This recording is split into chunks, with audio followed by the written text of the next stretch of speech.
hello everyone हामी चाहिँ कहाँ आइसकेको छौँ सर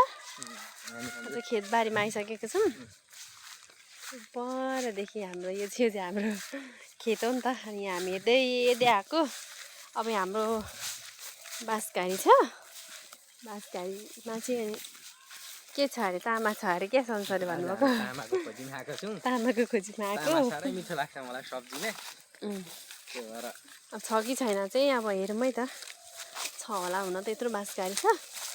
बाँसघारीमा पक्कै होला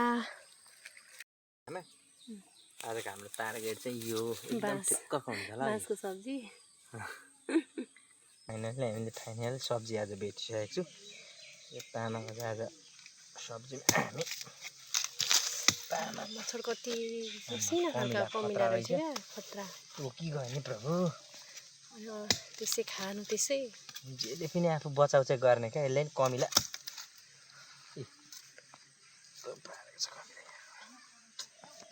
तर म फेरि यो छोड्नेवाला कति छैन मिठो लाग्छ मलाई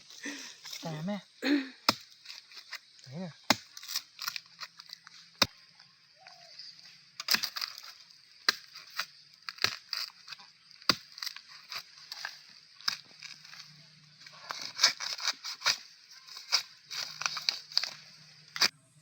ल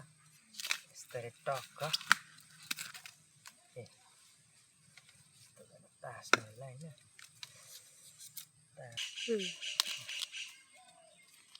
खासमा सब्जी खाने तामा अर्कै हुन्छ के संसार यो पनि मिठो भइहाल्छ त्यो सब्जी खाने तामा इलामतिर फरक हुँदो रहेछ कि ठुलो हुन्छ त मैले वहीँ पहिले बस्दा थाहा पाएको हो त सोया बाँस बालु बाँस अरे तेली बाँस अरे यहाँ अब माल बाँस हुन्छ जे बाँस भेट्यो त्यहीको खाइदिन्छु माछा पकाएपछि मिठो भइहाल्छ है पकाएपछि आफै मिठो हुँदो रहेछ मैले इलाममै थाहा पाएको नत्र नेट यहाँको बाँसको त उहाँ त खाँदैन रहेछ नि त यो बाँसको कहाँ खान्छ त इलामतिर यो बाँस त तामा खाने होइन भन्दो रहेछ हो माछा त हामी त्यसै खान्थ्यौँ फेरि तर खासै ठुलो रहेछ अर्को पनि खोज्नु पर्दा किलो आजको यसो हुन आलु त 3 जना हो नानीलाई सब्जी लगभग खाने होइन यसो चाख्छन् मात्रै एउटा टोकिहाल्यो भने मात्रै नभए खाँदैन नि त उनीहरूले